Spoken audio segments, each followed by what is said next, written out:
I've been asked to speak about gender ideology and education, and Alan Carlson's wonderful speech laid absolutely the basis for that.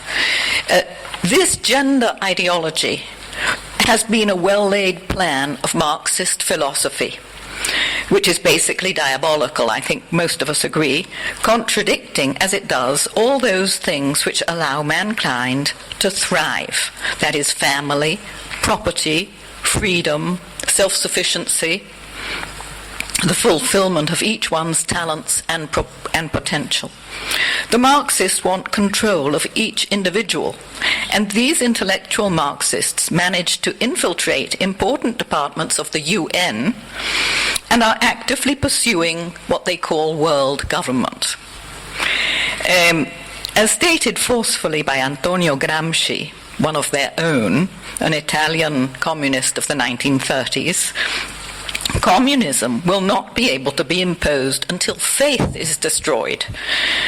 And faith can only be uprooted if we dismantle the family. I think that was made quite clear by Alan Carlson too.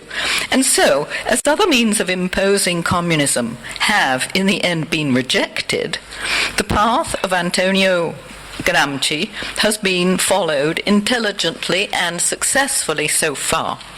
First, undo marriage with divorce, and then contraception. Undo the sacred bond of motherhood with abortion, well, contraception and abortion. Children as wards of the state. I don't know if you know that the patria potestad, the responsibility of parents, has been successfully neutralized by the UN in several documents. There's somebody here who knows a lot about the UN. Then, number 4, impose the gender ideology. First, make the idea of the couple so fluid, just any two who choose to live together and adopt children can get all the benefits of being a couple. B, not even stop at 2. We're already beginning to hear noises about permitting marriage between 3 or 5 or however many. And C, children, instead of being a sacred gift, have become a right and a product to be acquired by right. This step of gender ideology is a key step, as it targets the basic character of the individual. This last step, this gender ideology, actually destroys the identity of the individual, those characteristics which identify every cell in his or her body and brain. The dismantlement of whole populations, of faith and culture with this recipe is prepared and will only take about a generation to be complete. How this was achieved, being as it is, contrary to the interests of billions of people, the term gender was designed and prepared with care by the feminist movement, the extreme feminist movement, and was unveiled to the feminists who met for the PrepCom. These were the preparatory meetings to write the document for Beijing. And these women met in Mar del Plata in South America, preparing for the 1995 Conference on Women. And they inserted this word gender into almost every paragraph of the UN plan of action that was going to be debated in Beijing. There was impenetrable resistance to defining what would be meant by gender rights. I was with the Holy See, the Vatican delegation, and we hammered, and the Latin American Catholic countries that were backing us tried to get a proper definition, but they wouldn't allow a definition. The dishonesty that goes on in the UN is absolutely amazing, and I discovered, just because I was so angry, that the delegate from Bolivia was actually a fraud, because when I called Bolivia and I said, what is this that they're trying so hard to impose? And they said, but we don't have a delegate, so she was out. And the delegate from Peru, we called Lima to say, why is Peru so pro-abortion and so pro-homosexual? And he had been paid to do this, and he was fired. So we have many. She was called Suzanne Rantz, and he was called José Donaire. Then there were late nights. There was the delegate from Honduras was basically almost tortured by the Americans. They put amazing pressure on her and wouldn't let her out of a little room, saying you've got to give up what you're trying to do.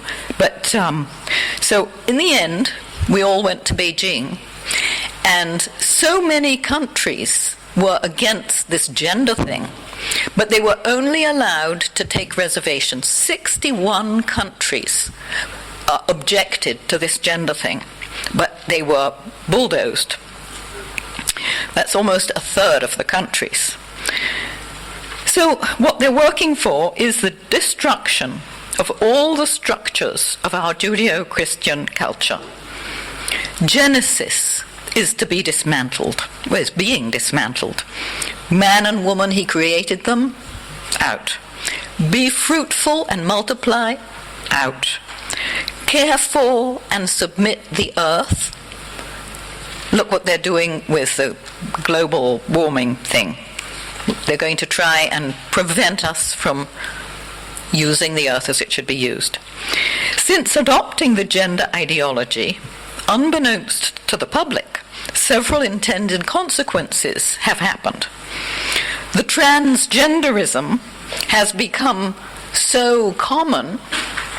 A man on death row in the United States, condemned to capital punishment, has required surgery to change his sex, obviously at the people's expense. Bathrooms can no longer be separate in the USA. Obama has said that he will take away all funding if they do not obey. If a school insists on having boys' bathrooms and girls' bathrooms, they will get no funding. And it was very nice to hear that just a couple of days ago, the Lieutenant Governor of Texas, a man called Dan Patrick, I think, has said, Mr. Obama can keep his 30 pieces of silver. We're not going to do this to children. So, in fact, just before I came, my granddaughter of 15 in New York, the sister of the young man who's with me today, went swimming, which she always does, and she was in her locker room getting changed, and in came an enormous black man and stripped completely nude. And of course a lot of the ladies and girls who were in there complained, and they said, no, well, with the new law, he can, wherever he feels more comfortable is where he can change. So what we're getting away from is a sense of reality.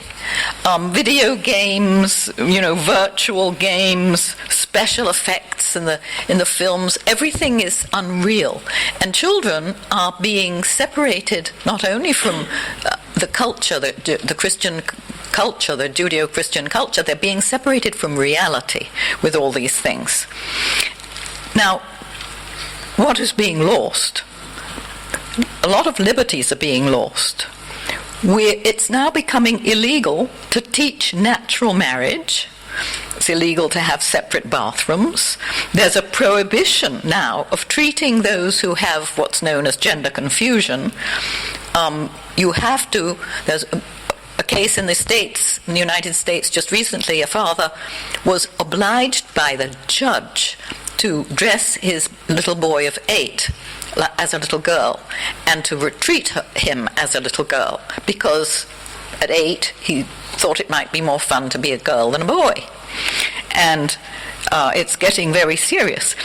Now, going back, in the 70s in the United States, they tried to pass something called the Equal Rights Amendment, the ERA, which would have changed the Constitution, basically to give all these gender rights. This constitutional amendment is such a slow thing that by the time they almost won it, because they had to get 35 states of the 50s to approve it, and I think they got very close. But it took so long, people began to understand what this is about. You know, the Catholic Church saying, my goodness, we're going to have to admit women to the seminary, so this isn't right. So it ended by losing. ERA didn't go through. But its authors now found this more direct way with a simple law of gender protection. It was important for them that the definition remain very vague in order to cover so many unimaginable consequences. And they're only just beginning. It's going to get worse. So what do? We must teach, once again, reasoned thinking, cause and effect, living for significance.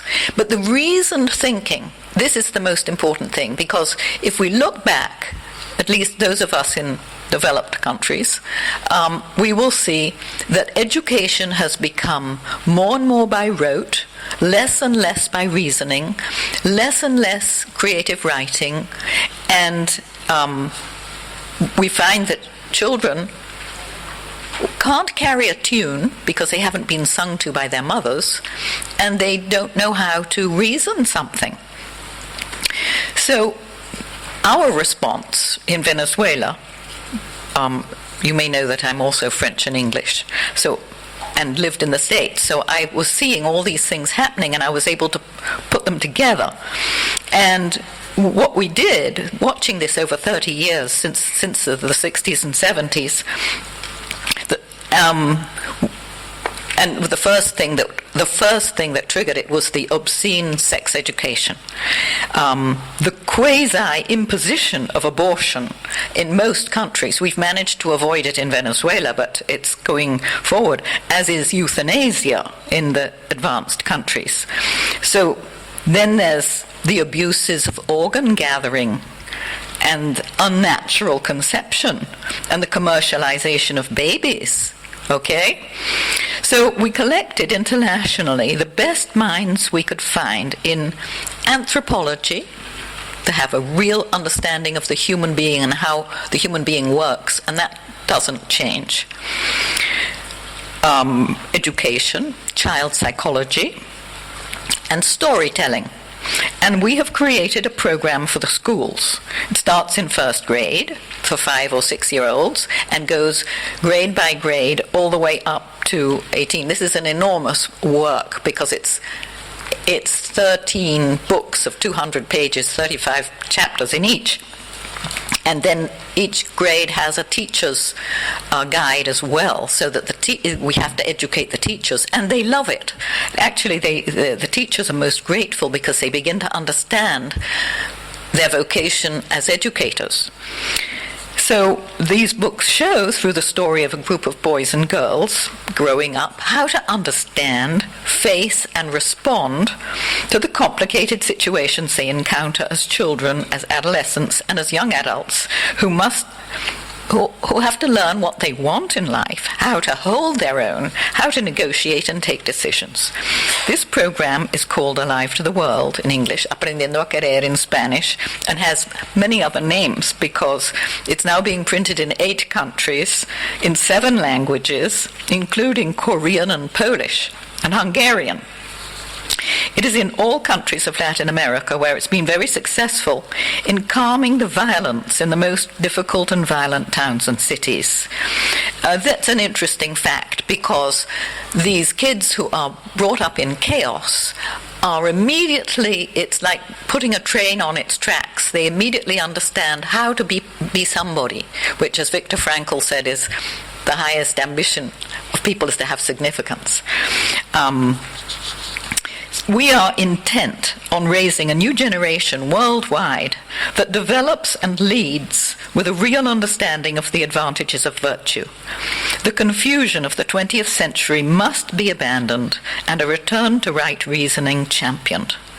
Now, with the pervasive propaganda that there is everywhere for promiscuous lifestyles, we require to educate the minds and hearts of children and adolescents in the truth of the human person, which nature does not change. The beauty of love and how to find it is a large part of this curriculum. My deep feelings for the Republic of Georgia and its heroic people. I pray that you can ward off the poison coming from the West and unite with those who are resisting, and there are many, many everywhere, by teaching the truth about the human person. Thank you.